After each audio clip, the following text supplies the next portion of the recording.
फिर से स्वागत है मेरे चैनल पर। मैं हूं राज और आप देख रहे हैं हाईवे 33।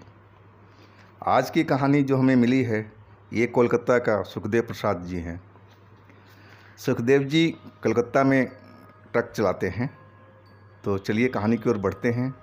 लेकिन कहानी में बढ़ने से पहले दोस्तों, जो हमारे चैनल पर नए जुड़े हैं तो हमारे चैनल को सब्सक्राइब कर लें। तो चलें कहानी की ओर। मैं हूं सुखदेव। मैं कोलकाता में ही बसे हुए हैं। हमारा पूरा परिवार वैसे तो गोरखपुर के हैं, लेकिन हम कोलकाता में बसे हुए हैं।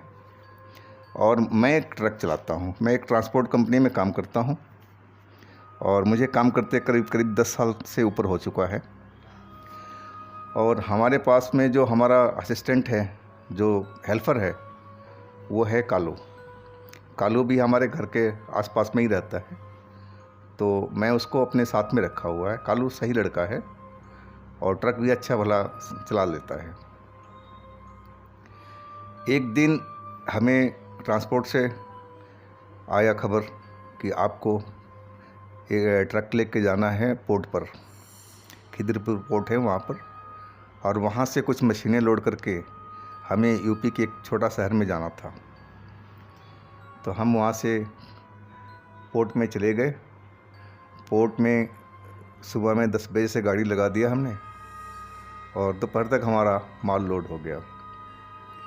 उसके बाद हम निकल पड़े अपने मंजिल की ओर।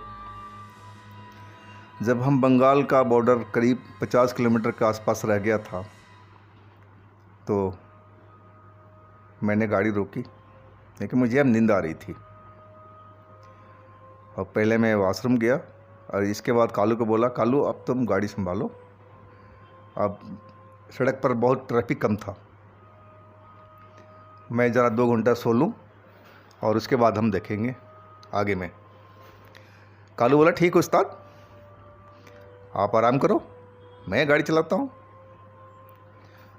वो खुश हो गया है कि मैं दिन में उसको गाड़ी देता नहीं था चलाने के लिए, रात में ही देता था, वो भी खुली जब रोड हो जाती थी तो थोड़ा सही रहता था।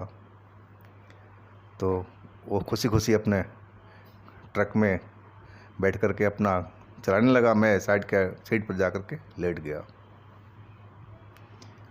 करीब मैं 1 घंटा या पौन घंटा सोया होगा, तभी अचानक कालू ने ब्रेक लगाया और चिल्लाया, उस्ताद। मैं गिरते गिरते सीट पर बचा। यानी क्या हुआ कालू? उस्ताद, उसकी आवाज़ कांप रही थी, उसका बदन भी कांप रहा था। मैं देखा उठ करके, ट्रक के हेडलाइट में एक भैंसा गाड़ी थी और एक्सीडेंट हो गया था।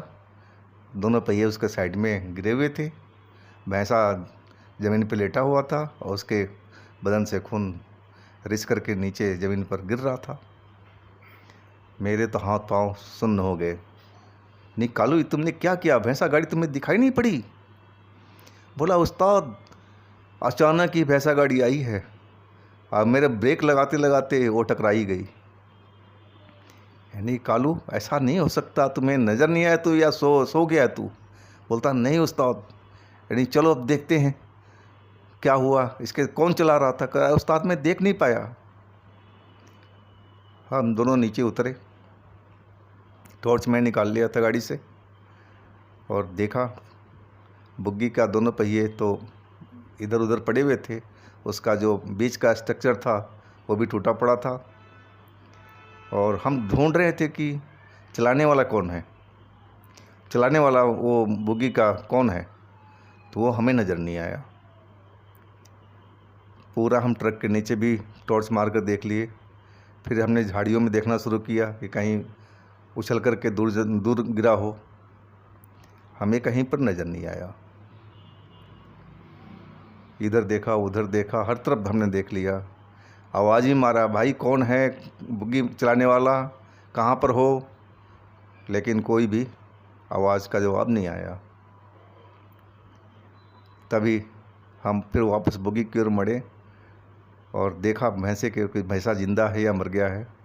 तो जिस कंडीशन में भैंसा पड़ा हुआ था उसमें तो ज़िंदा होना मतलब ही नहीं होता है। सारे शरीर से ब्लड निकल रहा था और सड़क पर गिर रहा था। तभी मैं सड़क देखा, नहीं कि कालू तुम किस सड़क पर ले आए हो, ये तो हाईवे नहीं है जिस पर हम जा रहे थे।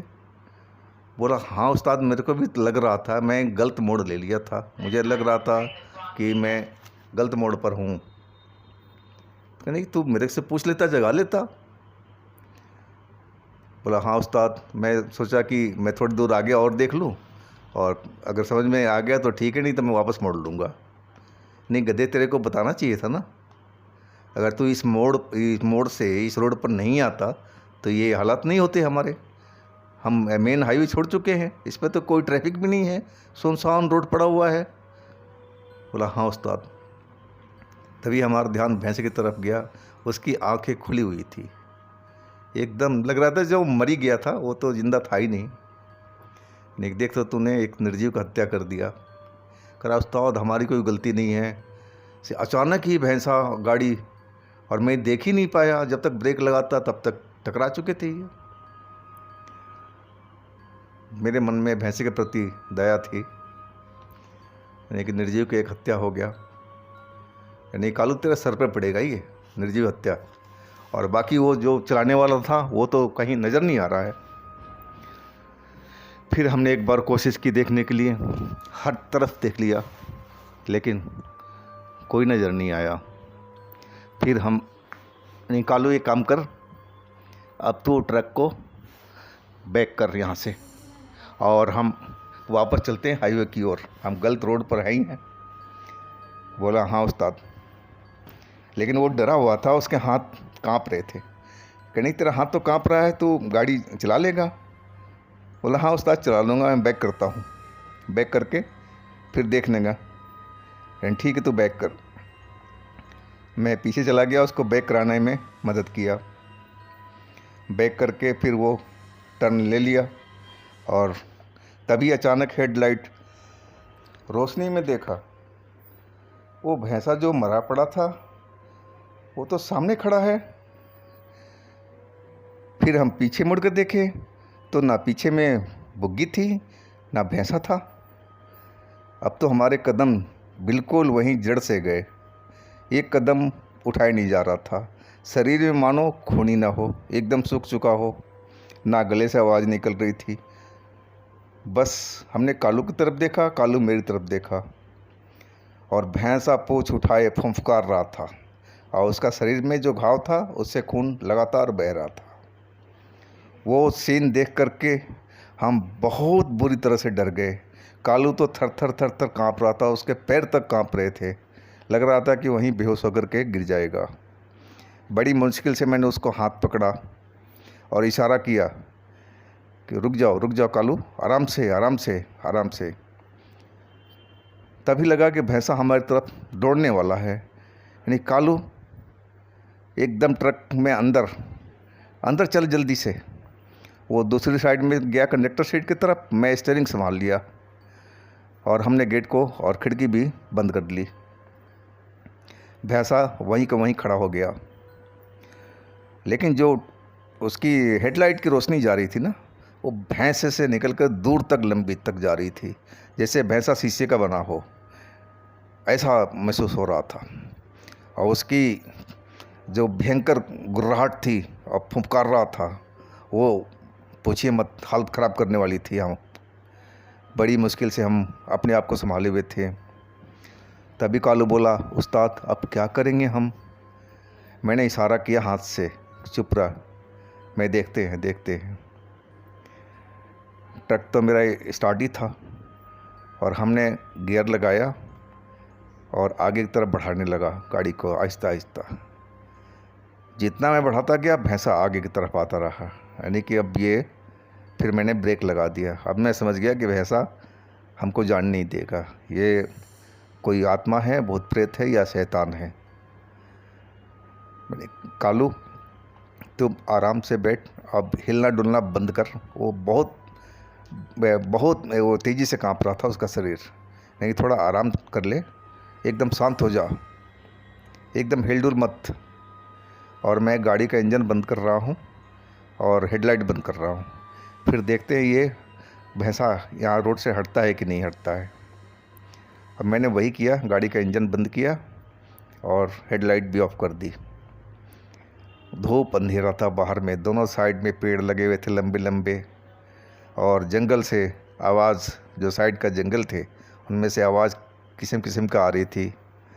तभी वो गिद्दड़ की रोने की आवाज़ अलग ही सुनाई पड़ने लगी, जिससे बहुत सारा गिद्दड़ मिल कर के और रो रहे हों, किसी का मातम मना रहे हों।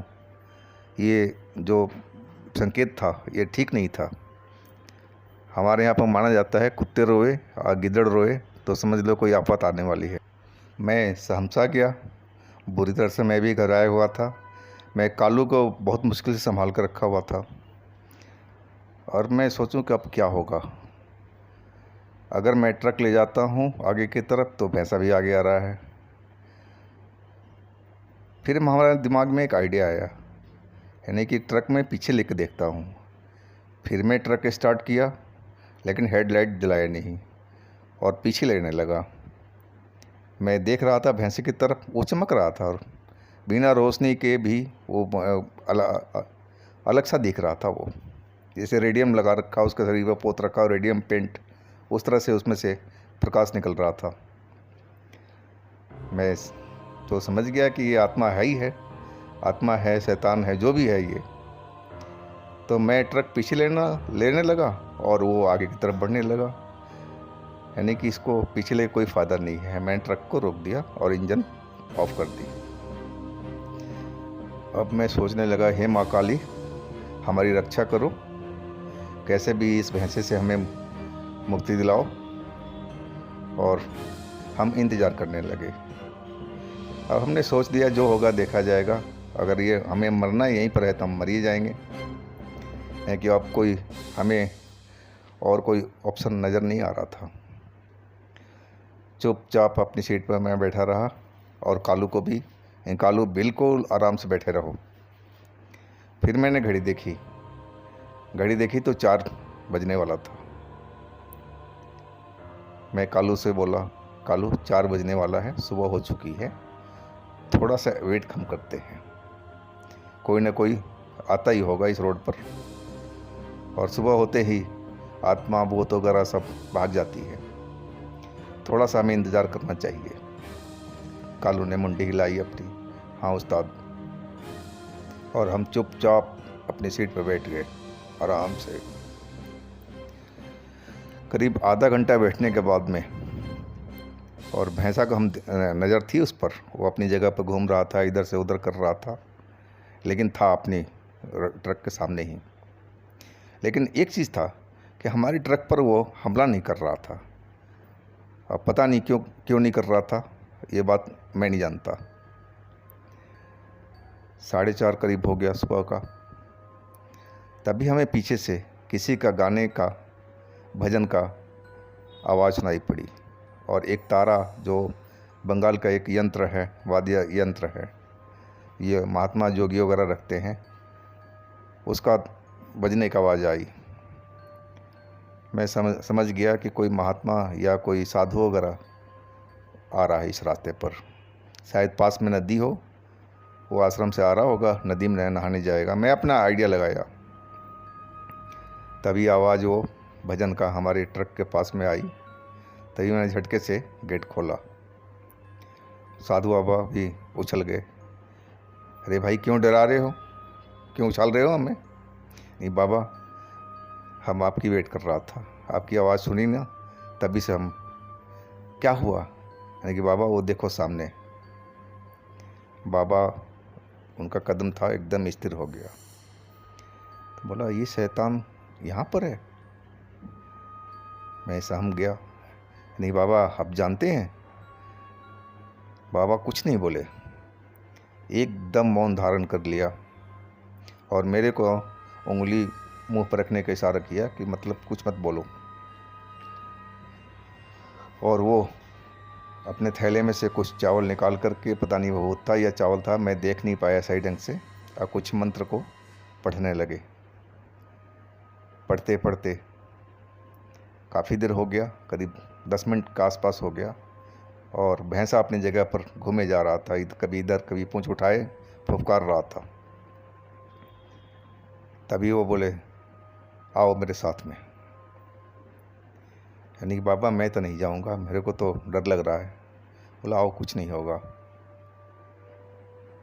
बाबा आगे थे और मैं पीछे था, और भैंसा बिल्कुल उधर से वो दौड़ने के मूड में था। जैसे ही बाबा ने पैर आगे बढ़ाया और भैंसा बहुत तेज़ी से पूंछ उठा करके दौड़ा, और देखते ही देखते बाबा के पास पहुंच गया। बाबा ने तो पहले चावल जो भी था, बबूता या चावल था, उसके ऊपर फेंका, और जो एक तारा था उसके सर पर दे मारा, और उसी क्षण चमत्कार हुआ। वो भैंसा जो था एकदम धुआं में बदल गया, और लगा जैसे वहाँ से गुब्बार उठा और धुएं की, और देखते ही देखते हवा में वो गायब हो गया। मैं सब दृश्य देख करके एकदम डर गया। अब मेरे से आवाज़ मुँह से निकल नहीं पा रही थी। तभी बाबा मेरी तरफ मुड़े, आज इस शैतान का हमने मुक्ति दिला दिया।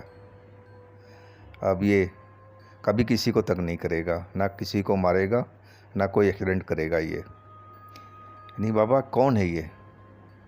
मैं डरते डरते पूछा। बाबा बोले आज से करीब 4 साल पहले ये बिना सवारी का, बिना ड्राइवर का ये भैंसा अपने घर पे जा रहा था रात को।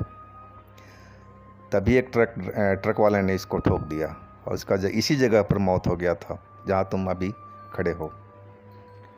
और ये पूरे रोड में घूमता है रात को, और हर तरफ कोई रात को मिल जाए या तो उसका गाड़ी के एक्सीडेंट करवा देगा, या फिर उसको मारेगा दौड़ा करके, या घायल कर देगा।